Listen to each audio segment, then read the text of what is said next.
కాదు 10 మంది కాదు, ఏకంగా 100 మంది పిల్లలకు తండ్రయ్యాడు. అది కూడా పెళ్లి కాకుండానే. అతనెవరో కాదు, ప్రముఖ short messaging platform Telegram CEO Pavel Durov. స్వయంగా ఆయనే ఈ విషయాన్ని వెల్లడించి సంచలనం సృష్టించాడు. తనకు 12 దేశాల్లో 100 మందికి పైగా సొంత పిల్లలున్నారని ప్రకటించారు. తన బయోలాజికల్ కిడ్స్ గురించి పలు వివరాలను అందరితో పంచుకున్నాడు. వీర్యదానం ద్వారా 100 మందికి పైగా పిల్లలకు బయోలాజికల్ ఫాదర్ అయ్యానని ఆ సుదీర్ఘ పోస్ట్లో పేర్కొన్నారు. స్పర్మ్ డొనేషన్ను విదేశాల్లో చాలా మంది అనుసరిస్తున్నారు. అయితే దీనికి దారితీసిన పరిస్థితులను కూడా ఆయన వెల్లడించారు.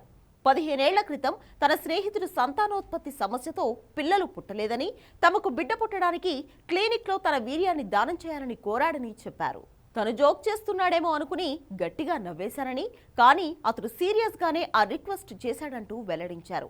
వీర్యదానం చేసేందుకు క్లినిక్కు వెళ్లినప్పుడు తనది అత్యంత నాణ్యత కలిగిన వీర్యమని తేలిందని పావెల్ దురోవ్ వివరించాడు.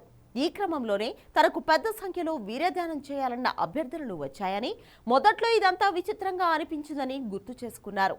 అదే సమయంలో ప్రపంచవ్యాప్తంగా సంతానోత్పత్తి సమస్య ఉన్న జంటలకు సహాయపడుతుందని అర్థమైన ఆ సమస్యను సీరియస్గా తీసుకున్నానని చెప్పారు. అలా ఇప్పటి వరకు 12 దేశాల్లో 100 మందికి పైగా జంటలకు సంతానాన్ని అందించారని వెల్లడించారు. చాలా ఏళ్ల క్రితమే వీర్యదానాన్ని తాను ఆపినప్పటికీ ఇంకా ఫ్రీజ్ చేసిన తన కణాలతో ఎన్నో కుటుంబాలకు సంతానం కలిగిస్తున్నారని తెలుసుకున్నట్లు పావెల్ దురోవ్ చెప్పుకొచ్చారు. మరో ఆశ్చర్యకరమైన విషయాన్ని కూడా ఆయన పంచుకున్నారు. తన డిఎన్ఏను ఓపెన్ సోర్స్ చేయాలనే తన ఆలోచనను బయటపెట్టారు.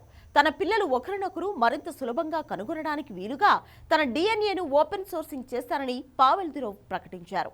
అలాగే భవిష్యత్తులో తన బయోలాజికల్ పిల్లలకు ఏవైనా ఆరోగ్య సమస్యలు తలెత్తితే ఉపయోగపడేందుకు వీలుగా తన డిఎన్ఏను ఓపెన్ సోర్స్ చేయనున్నట్లు దురోవ్ వెల్లడించారు. ఇక స్పర్మ్ డొనేషన్ పై ఉన్న వ్యతిరేక భావనను తొలగించే ఉద్దేశంతోనే ఈ విషయాన్ని బయటపెడుతున్నానని ఆయన వెల్లడించారు. ప్రస్తుతం టెలిగ్రామ్ సీఈఓ చేసిన ఈ ప్రకటన వైరల్ గా మారింది.